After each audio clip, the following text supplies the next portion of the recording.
quick update as to where I'm at with Campaign Codex. It's getting pretty close to launching for beta. I really just need to do a little bit more testing for bugs and some UI kind of improvements a little bit. But I thought I'd just run through where I'm at and show you some features. And I guess we'll start at the bottom with NPCs. You can create an NPC by pressing the button to create one, put in the name, and press OK. But the NPC sheets, you can link an actor. You can link it either from the world and just dragging it on, or you can link it from a compendium. A feature which has been added is this drop NPC, and that will let you drop it onto the map. If you are dropping an NPC that is linked from a compendium, it will bring it to the world and relink it and then drop it on. You can edit the descriptions in the editor. If you're using D&D 5e for Foundry, it will use all that styling from the D&D CSS styles. If you're not, it'll just use the default Foundry styles. You can edit the name, change the photo. It will bring in the photo from whatever actor is linked to it. Otherwise, you can overwrite that by selecting an image. You can see where it is linked to. So this one is linked off to an encounter already. So that's where it's there. Otherwise, you could directly link it to a location by dragging it on. And as the encounter was taking place in Crypt Garden, and this direct link will kind of override it because they're both in the same place. The entries, that's kind of where you're linked off to encounters. Entries used to be called shop, but they've become a little bit more generic now. And associates, you can have other NPCs that you can drag into here that you can form links between. And then you've got notes, which are kind of private GM notes. Players won't be able to see this if you make the journals observable by them. And then you've got the quick links to the what's linked into the character sheet. You just click on them and I'll bring it up. If you, let's see, the next one up is entries, which used to be called shops. But I have renamed them entries because they're a little bit more generic now. Again, you can edit the description, you can link it to a location, but with the inventory, you can turn it on and off, so it's visible or not. And then within it, you've got this one here, Stitch Cloak Spectacular Supplies. It's set up as a store. You can set a base price. You can drag and drop items from either the world or a compendium into here and get them listed. And you can drag NPCs that are associated. And again, you can drop these NPCs to a map. If you're doing it more kind of an encounter-wise, the inventory can be set to loot mode, where it doesn't show the pricing. But, both have the ability to send the item to a player character, and to open up the item and also remove it. And then here, again, you can link NPCs to this as well. So you can fill this full of your creatures for your encounter and then drop them all in. And again, you've got your notes. Cool. And going up, even when you don't need to have an actor linked to an NPC at all. If you're likely to draw off, you could just link the same actor, and it won't import like commoner 5 times or whatever. It'll just do it once and link to that one actor. But if they're likely to jump on to a scene or whatever, you can associate them with just a generic actor if you want. Going up the chain to locations. So here we've got Westbridge, for example. And again, you put the description. You can link it off to a region just by dragging and dropping it onto here, or dragging and dropping the location onto the region. Again, these NPCs will show through from direct associations by dragging and dropping NPCs onto this location, or through their shops or their entities. So if you drag an entity onto here to associate it with a location, the NPCs will come down here showing as shop NPCs, which I need to rename that to entities. But then you can also drop the direct NPCs, so which will be these two. You can also drag player characters, and they'll get their own journal set up as well. So you can click drop direct NPCs, and so start placing, and again use the mouse wheel to turn it around, right click to skip, and all kind of basic standard stuff. With locations, regions, and entities, you can link a scene to the journals by just drag and dropping over. If you drag and drop from a compendium, when you it will bring the scene into the world and then link that scene, so you're not opening the scene from the compendium. And if you could just click on it, it will load up the scene. Another good feature, and then you can unlink it as well. Cool. And let's jump up to regions.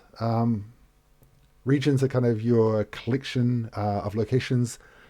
Basically, what you can drag into here are your locations. So it's good if you've got like a large area like the Sword Coast, or maybe you're doing Neverwinter and you're wanting to like pull out different kind of wards, or Waterdeep, and you're kind of doing the wards and then you're doing little locations and buildings within that. This is your kind of ideal clustering of neighborhoods in here.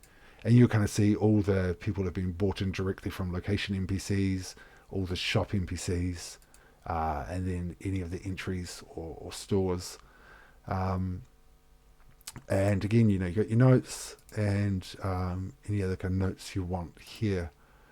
The new entry journal that I've created is the groups version, and this is kind of a little bit more of a collection of the journals. It's a little bit more kind of read-only, I suppose you could call it. But what you can do is you can take any of these sheets and drag it on to this group one. So it doesn't need to be a region. Like, for example, there might not be any really reason to grab a region from this. Maybe we just want the two big locations, so we can drag those on. And as you can see, we've got a little tree structure down here showing the forest and then the things within it. If you click on that, you will get a nice little read-only overview. You get the description, the NPCs in there. You can drop the direct NPCs to the map from here. The entries, so that's again the kind of store or the encounter type thing, and then any notes that have been associated with that sheet. And you can click on any of these and go through and find them. You can click on this little tag here to show any items that might be in the entries, or you can turn it off.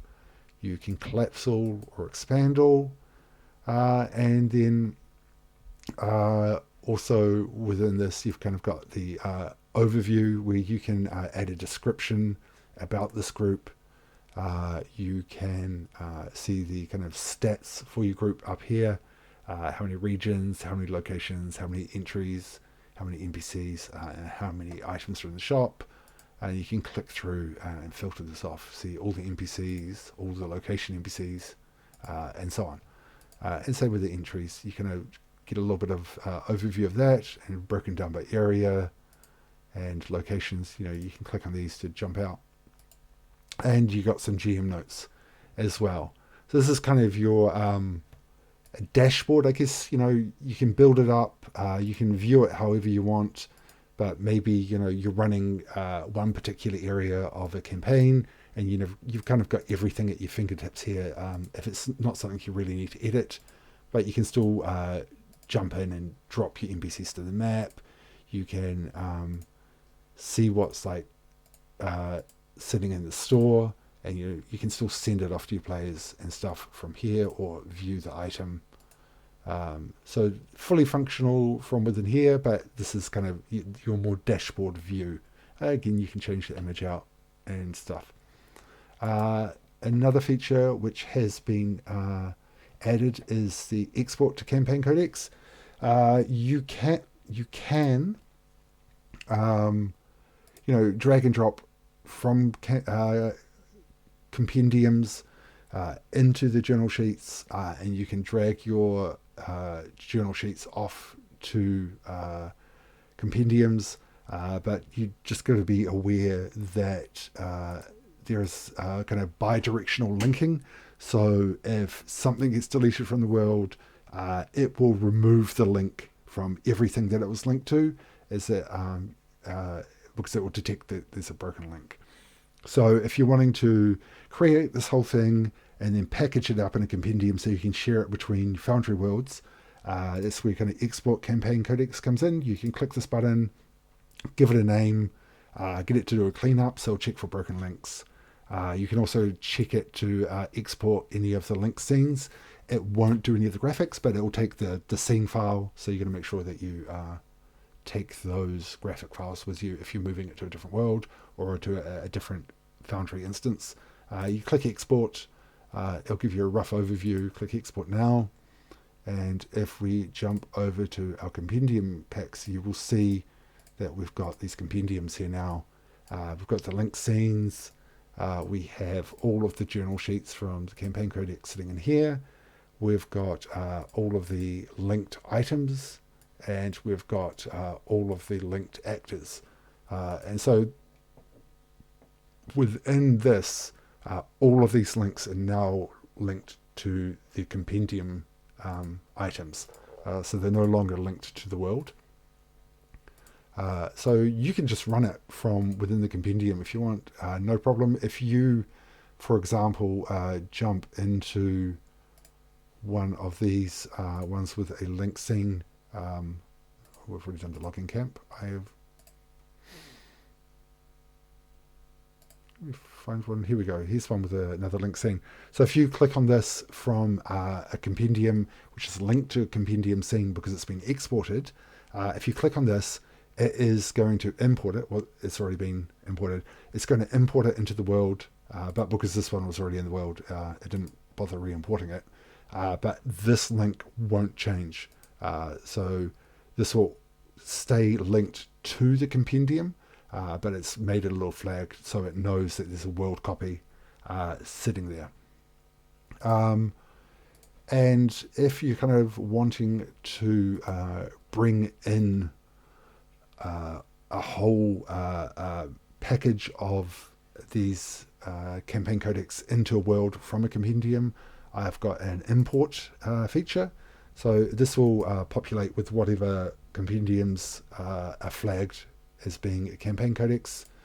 You can get to skip existing documents or replace what's in there. And when you click import, it's going to detect everything.